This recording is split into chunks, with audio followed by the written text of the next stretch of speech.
Welcome to the part 2 of the Electronic Principles series.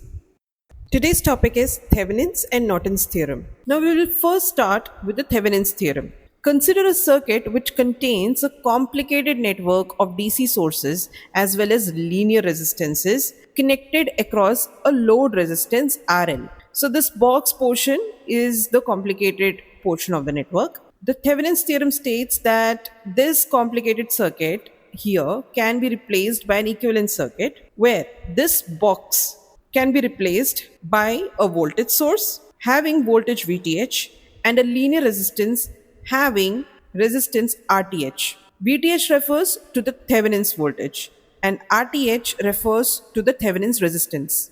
So in order to understand the application of this theorem better, let us take up some examples. The first example involves this particular circuit. In order to simplify this circuit using the Thevenin's theorem, we need to find the Thevenin's resistance and Thevenin's voltage.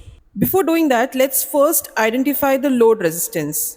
The load resistance is connected across points A and B. Anything other than this load is basically that box containing DC sources and linear resistances. We need to replace this box with one voltage source and one linear resistor.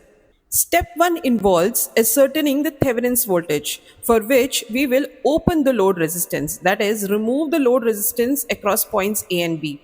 The voltage drop across points A and B in this particular scenario will give you the Thevenin's voltage. So once we open this terminal AB, we see that there will only be current flowing in this particular loop. Whatever is the potential drop across the 3 kilo ohm resistor because of 72 volt battery, that will be the potential difference across points A and B. And that itself will be our Thevenin's voltage. So if we use the Ohm's law, we get 72 divided by 6 plus 3 will be the total current flowing through this circuit, and that multiplied by 3 will give you the Thevenin's voltage. So that is equal to 24 volt. Step 2 involves finding the Thevenin's resistance. This involves short circuiting all the voltage sources, leaving the resistances as it is. We will then find the equivalent resistance as seen from across points A and B. This will give us the Thevenin's resistance.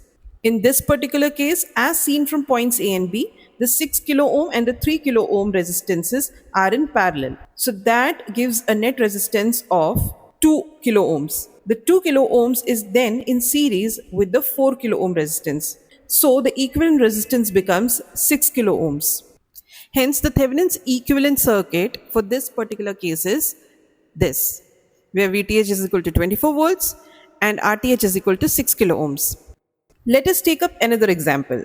Look at this particular circuit. We need to find the Thevenin's voltage and Thevenin's resistance. As usual, the first step is to open the load terminals A and B, that is to remove the load resistance, and then calculate the potential drop for this particular circuit across points A and B. This is supposed to give us the Thevenin's voltage. For this particular case, the 2 kilo ohm and the 1 kilo ohm resistance are in series with each other, so that the net resistance of this combination is 3 kilo ohms. Then this 3 kilo ohm is in parallel with the 2 kilo ohm resistance, so that the net equivalent resistance is 6 by 5 kilo ohms. 6 by 5 kilo ohms is in series with the 1 kilo ohm resistance, making it 11 by 5 kilo ohms. And finally, the 11 by 5 kilo ohms is in parallel with the 2 kilo ohm resistance.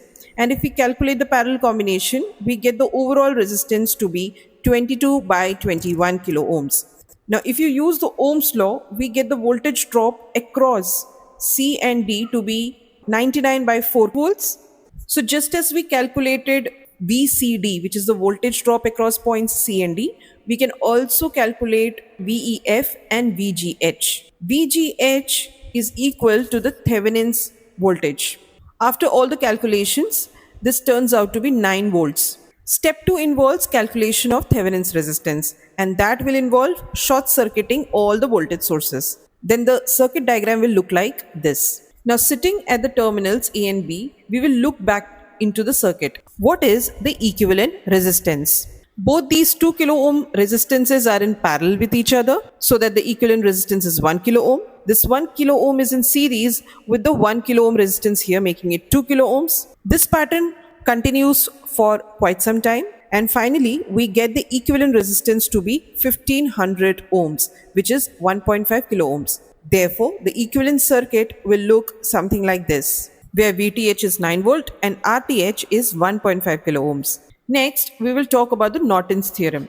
Once again, consider a circuit containing complicated network of DC sources as well as linear resistances. Then the Norton's theorem states that this particular box can be replaced by a current source supplying Norton's current IN in parallel with the Thevenin's resistance RTH. Now all these three quantities, VTH, RTH and IN, they are related to each other by this relation. The Norton's current is equal to the Thevenin's voltage divided by the Thevenin's resistance. Now let us once again go back to the previous examples. For the first example, we had already calculated VTH and RTH.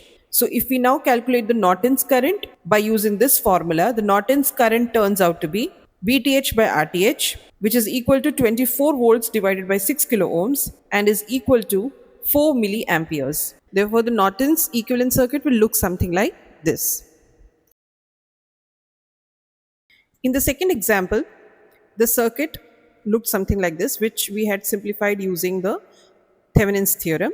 In that case, VTH was 9 volt and RTH was 1.5 kilo ohms. If we want the Norton's equivalent circuit, we will first calculate IN.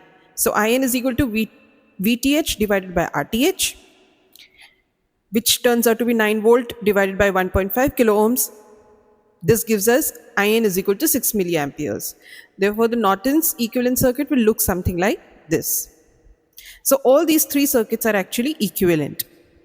So I hope you understand how to apply Thevenin's theorem and Norton's theorem to simplify circuits. In the next video, we will be talking about semiconductors and diodes.